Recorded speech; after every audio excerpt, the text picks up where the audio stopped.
Welcome back. Today, we're diving into a dark parable, a really fascinating one, about a king who thought he could control chaos itself. And boy, did he pay the price. It's a story all about power, absurdity, and what happens when pride goes way, way too far. And this line, this is really the heart of the whole story. It's a huge warning sign, right? It tells you exactly what's going to happen when you take something rigid and man-made, like law and order, and try to slap it onto something that is, by its very nature, wild and untamable. Okay, so let's set the stage. We're in this kingdom of, get this, eternal twilight. Sounds kind of grim, right? And it's a place that's basically built on top of suppressed chaos. You can just imagine the shadows themselves are holding these ancient, sleeping secrets. And right in the middle of this kingdom, you've got this jagged spire. And locked inside? Three, well, let's call them entities. They're not exactly gods, not really demons. They're more like the raw, primal energy of chaos itself, sealed away, supposedly for reality's own good. So these are our main characters, our agents of chaos, if you will. First, you've got the wit. Its mockery is described as a smile with way too many teeth, the kind designed to just completely shatter your ego. Then there's the hunger, this bottomless, almost playful desire that just eats up any kind of order. And finally, the small. This one's tricky. It's the subtle undermining force that just chips away at foundations. And together, they're known as the sovereigns of absurdity. What a name, right? So into this, let's call it a balanced world, steps our villain. And he is a piece of work. A king who is absolutely obsessed with total control. The story calls him a corrupted architect of power. I mean, the guy rules from a throne made of calcified bone and wears a parasitic crown that's constantly whispering twisted ambitions into his ear. You know this isn't going to end well. And yeah, those ambitions, they lead him to make what is probably the single biggest mistake of his entire reign. See, the fascinating thing is, he doesn't want to destroy chaos. Oh no, he wants to harness it.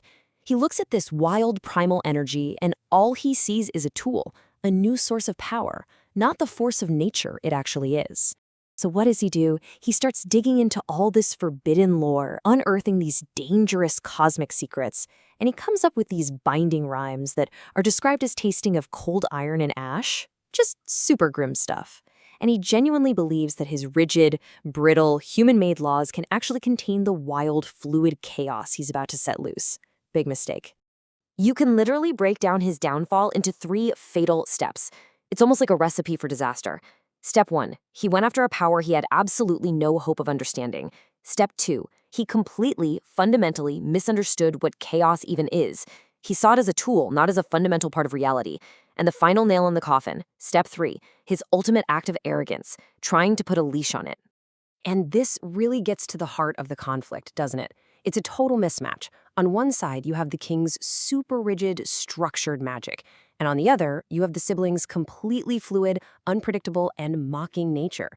So when he throws his binding laws at them, they don't even fight back. They just laugh. And it's a laughter described as being like a jagged blade, chilling. So when the king's spell fails, it doesn't just fizzle out. Oh no, it's way more spectacular than that. By trying to control reality, he basically handed the siblings the perfect stage to take it apart, piece by humiliating piece. You could say the curtain just went up on his own personal tragedy, which to them is a comedy. From the siblings' perspective, this is awesome. They've got a new toy to play with, the king's grim, serious fortress. It's now their personal, surreal playhouse. The laws of physics? Yeah, those are just suggestions now. And logic itself just sort of suffers a slow, colorful, and probably hilarious death. Think about his throne, the one made of calcified bone, the ultimate symbol of his rigid, unyielding power. Well, it gets instantly demoted. It's not a symbol of power anymore. Now it's just a stage prop in their weird cosmic play. And the king? He's the star of the show, the lead actor in his own deeply humiliating spectacle, whether he likes it or not. And that brings us to this really chilling perspective. For these beings, the king's desperate struggle to hold on to control, it isn't a battle, it's just good entertainment. All his profound suffering, his terror, that's just the punchline to their joke. So as his whole world just warps around him and his authority becomes a total joke, that mask he wears starts to crack. And his obsession with control, it's finally revealed for what it really is. Just a paper-thin, fragile shield hiding this deep, hollow fear of anything he can't predict or control. Eventually, the castle, and the king's sanity along with it, just collapses under the weight of one final cosmic punchline. And what we're left with is the dark but really profound moral of this whole parable. Because at its core, this story gives us a new way to think about hubris. It's not just about being prideful, it's about a very specific, fatal kind of arrogance. The belief that the rational world can and should completely dominate the irrational. It's like signing a contract with reality itself, but the ink is disappearing as you read it. So let's look at what these siblings really represent. They're basically forces of nature, right? The wit is like a trickster storm, using mockery to just tear down your ego. The hunger is a playful wildfire, burning through rules just for the fun of it.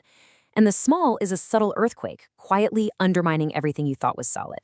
And the key thing is, they don't hate the king. They're just playing. And that's probably the final, most unsettling lesson here.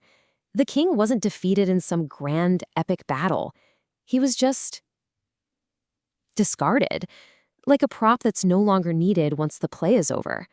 See, the absurd doesn't give you closure or neat ending.